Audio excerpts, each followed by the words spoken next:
찬송하며 기억하며 감사하라 하는 제하에서 오늘 말씀을 나누도록 하겠습니다. 이 본문 30편은 다윗의 아주 평생 내가 여호와께 받은 바 은혜를 이렇게 표현하며 살고 있습니다 하는 그런 고백입니다. 고백. 그래서 구원해 주신 그 하나님의 놀라운 은총에 대한 그 회고와 감사. 하나님이 나를 이렇게 구원해 주셨지. 그때 하나님이 이렇게 나를 구원해 주셨어. 나는 이런 은혜 받을 만한 사람이 아닌데 하나님이 나에게 이렇게 은혜를 베풀어 주셨어. 그러면서 1절부터 3절까지. 그 다음에 4절, 5절은 그러니까 우리는 이렇게 찬송하며 살아야 돼. 그러면서 찬송해야 할 것을 그렇게 권고하고 있습니다. 그리고 6절부터 10절에는 이 다윗의 신앙 간증이 이렇게 쭉 나오고 있어요. 나는 이런 은혜 받았어. 나는 이래. 나는 이런 사람이야. 이러면서. 그리고 마지막 11절부터 12절 이 두 절에는 다윗의 감사 찬송. 다윗 자신이 감사할 수밖에 없는 그런 내용을 가지고 하나님 앞에 이렇게 멋진 시를 이루었습니다. 그런데 이 말씀이 이렇게 좀 분석을 해보면 여호와라고 하는 단어가 10번이나 나오죠. 그리고 주 혹은 히브리 그 인칭적으로 보면 당신이라고 그렇게 이 인칭을 쓰면서 높여드리는 그 단어가 13번 나옵니다. 그리고 내 하나님, 나의 하나님 이런 표현이 2번에 걸쳐서 나오고 있는 것만 보더라도 이 짧은 12절밖에 안 되는 이 짧은 시에 온통 그냥 여호와, 주, 하나님 이런 내용으로 완전히 뒤덮여져 있는 것을 우리가 생각해 볼 때 내 삶 속에서 하나님으로 완전히 이렇게 뒤덮여지면 우리는 그냥 감사하며 찬송하며 그렇게 살 수밖에 없다. 그러니까 하나님으로 그냥 완전히 채워지는 사람의 삶은 찬송과 감사하는 삶이다 라고 하는 것을 우리가 이렇게 비례적으로 생각해 볼 수 있다는 겁니다. 또 이 찬양하는 그 이유에 대해서 다윗이 주로 한 얘기가 나에게 베푸신 은혜 때문에 나는 찬송한다. 이게 1차적으로는 그런 표현으로 되어 있지만 사실은 이렇게 많은 하나님, 여호와, 주 이런 표현들로 다 덮어놓은 것을 우리가 생각하면 하나님이 나에게 베푸신 은혜 그것 때문에 내가 여호와를 찬송한다라고 하는 그거보다는 다윗이 정말 얘기하고 싶은 건 뭐냐 하면 나로 하여금 이렇게 찬양할 수 있도록 역사하고 계시는 그 하나님 때문에 나는 부족하지만 그래도 하나님께 이렇게 은혜를 받으며 살고 있고 내가 정말 연약하기 짝이 없는데도 불구하고 하나님은 나를 이렇게 강하게 해주시는 것이다 라고 하면서 하나님의 그 행하심에 초점을 맞추고 있는 것을 우리가 눈여겨볼 때 정말 우리가 살아가면서 우리의 시각을 좀 바꿔야 돼요. 그냥 일반적인 시각으로 보면 이게 불평 그리고 이게 정말 투정거리밖에 되지 않는 것 같은 삶 속에서도 우리의 시각을 바꾸면 오히려 그 상황에서 감사가 터지고 기쁨이 나와요. 그러니까 우리의 이 신앙생활은 이렇게 시각을 바꿔야 돼. 어떤 시각을 바꿔야 되느냐? 하나님이 하신다라고 하는 거. 하나님이 하신다.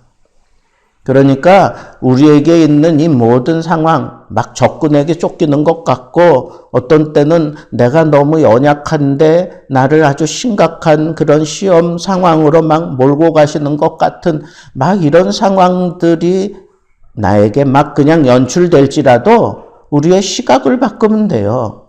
하나님이 하실 텐데, 하나님이 다 행하실 텐데, 하나님이 풀어주실 텐데, 하나님이 하실 거야. 이런 마음이 들면 우리는 이 괴로움 속에서 오히려 기뻐할 수 있다는 거예요. 이 난처한 상황 속에서 오히려 우리는 평안함을 누릴 수 있다는 겁니다. 이 반증의 은혜를 오늘 이 시편을 통해서 우리가 뽑아내지 못한다면 이거 참 안타까운 거예요.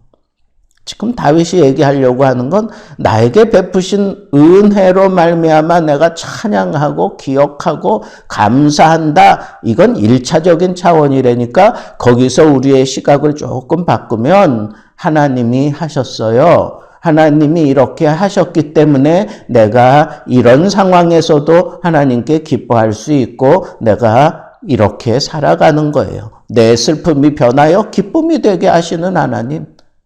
그래서 나로 하여금 오히려 춤을 추게 하시는 그 하나님 때문에 내가 오늘 기쁨으로 산다라고 하는 것을 얘기하고 싶어 하는 거란 말이에요. 또 여기 보면 내가 어쩌다 내가 이러이러해서 뭐가 어떻게 됐다 하는 이런 표현을 계속 사용하는 것은 이건 시적인 표현인데 그것은 나와 하나님과의 관계의 그 친밀함을 나타내기 위해서 그런 거예요. 하나님과 내가 이렇게 친밀해. 그러니까 이 친밀한 나를 하나님이 하시는 그 하나님이 너무너무 친밀한 관계에 있기 때문에 나를 그냥 그 아픔 속에 놔두지 않으셔. 하나님은 나에게 이렇게 하시는 분이야 라고 하는 것을 그렇게 친밀한 관계를 통해서 얘기하고 있으면서 하나님을 정말 진심으로 사모하는 그런 모습을 우리에게 비춰주고 있어요. 여러분, 그렇다면 우리도 하나님과 이 관계를 친밀하게 이렇게 붙잡는다면 정말 하나님의 은혜가 정말 우리 가슴 절절히 그렇게 막 적셔지는 것을 느끼며 살 수 있다는 거예요. 하나님을 가까이 하세요. 친밀하게 지내세요. 그러면 하나님의 은혜가 우리 삶 속에 깊이 새겨질 수밖에 없습니다.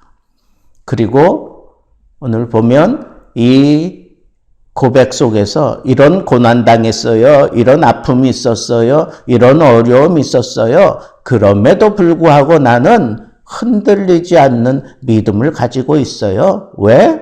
하나님이 하셨으니까.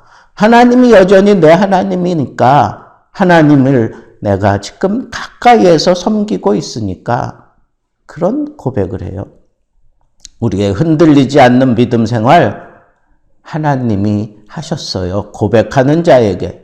그래서 그 간증거리를 찾아내서 간증하며 살아가는 자에게 하나님께서 흔들리지 않는 이런 믿음 생활을 할 수 있게 하신다는 거예요. 근데 오늘 표현 가운데 하나님이 나를 산같이 세우셨다. 산 그러면 껐떡하지 않는 거잖아요. 움직이지 않는 거잖아. 근데 내가 이렇게 산같이 세워졌을 때 오히려 불안하더라. 내가 오히려 나태해지고 오히려 내가 하나님 앞에 제대로 표현 못하는 게 이게 안타깝더라. 그러면서 하나님 앞에 나 이거 싫다고 영원히 내가 하나님을 의지하며 살고 하나님만 바라보며 사는 것이 좋지. 내가 이렇게 든든하게 세워져서 내 힘대로 내 멋대로 그냥 막 하는 거 나는 그거 별로 원치 않아요. 그러면서 역설적으로 하나님, 내가 하나님만 의지하며 살게 해 주십시오 라고 그런 고백을 하고 있는 장면이 나와요. 여러분, 참 믿음이라는 게 참 역설적이에요. 이게 참 남들이 볼 때에는 쟤 왜 저래? 막 그러는데 하나님은 그 사람에게 복을 주셔요. 왜 저렇게 우뚝 서서 모든 것 다 할 수 있는데 왜 저렇게 골방에 가서 또 엎드려야 돼? 사람들이 이해하지 못하는 그런 행동을 하는 그 사람을 하나님이 사랑하신다니까.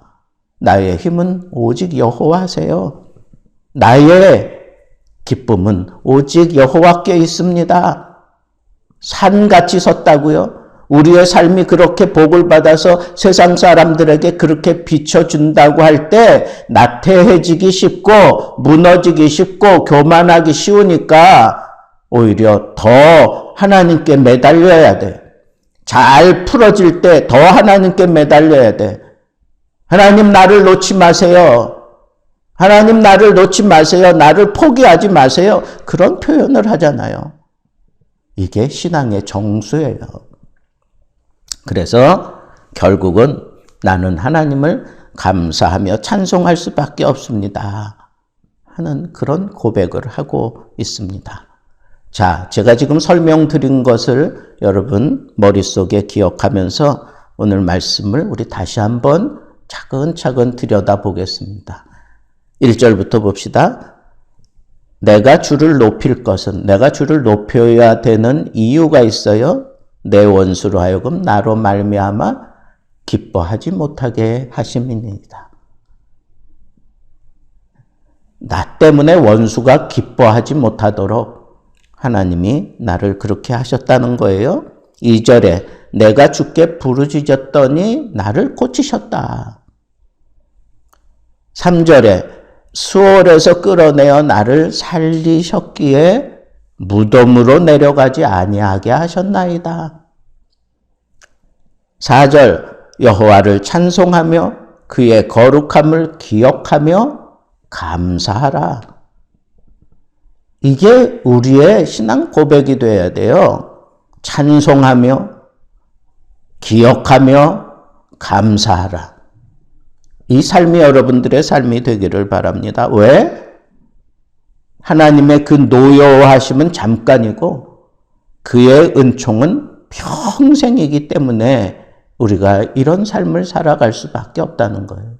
하나님의 은혜를 입은 자라면 찬송하며 기억하며 감사 생활해야 된다는 거예요. 6절 내가 형통할 때에 영원히 흔들리지 아니하리라. 이거 보세요. 형통할 때 잘 나간다고 거만 떨지 않잖아요. 흔들림에 대해서 생각하잖아요. 7절 주의 은혜로 나를 산같이 굳게 세우셨더니 주의 얼굴을 가리심에 내가 근심하였나이다. 보세요. 진짜 역설적이지 않아요? 산같이 든든하게 하나님이 나를 책임져 주실 때 하나님이 나에게서 얼굴을 가리시더라 그런 얘기예요. 교만하니까 내가 뭐든지 혼자 할 것 같이 그렇게 행동하니까 그래서 근심할 수밖에 없대요. 8절 내가 주께 부르짖고 여호와께 간구하기를 무덤에 내려갈 때에 나의 피 생명에 무슨 유익이 있고 진토가 어떻게 주를 찬송하며 주의 진리를 선포하리이까. 티끌 같은 우리 인생이 어떻게 주를 찬송하며 주의 진리를 선포할 수 있겠습니까? 그러니까 나는 평생 부르짖고 간구하며 살겠습니다 라고 그렇게 고백하고 있어요. 10절 여호와여 들으시고 내게 은혜를 베푸소서. 나를 돕는 자가 되소서. 나를 포기하지 마소서. 나를 버리지 마소서. 그런 표현이잖아요. 11절 주께서 나의 슬픔이 변하여 내게 춤이 되게 하시며 나의 베옷을 벗기고 기쁨으로 띠띠우셨나이다. 왜? 내가 잠잠하지 아니하고 내 영광으로 주를 찬송하게 하시려고. 여호와 나의 하나님이여, 내가 주께 영원히 감사하리이다. 이 말씀이 다윗의 일생 전체를 통하여 그의 멋있는 찬양시로 표현되어진 시입니다. 여러분, 우리도 우리 인생 마감할 때 이런 고백할 수 있었으면 참 좋겠어요. 하나님, 나는 찬송하며 살아왔습니다. 나는 하나님이 내게 베푸신 그 엄청난 은혜를 기억하며 살아왔습니다. 하나님, 내 목숨 걷어가는 그 순간까지 나는 감사하겠습니다. 이게 여러분들의 신앙 고백이 되기를 우리 주님의 이름으로 축복합니다.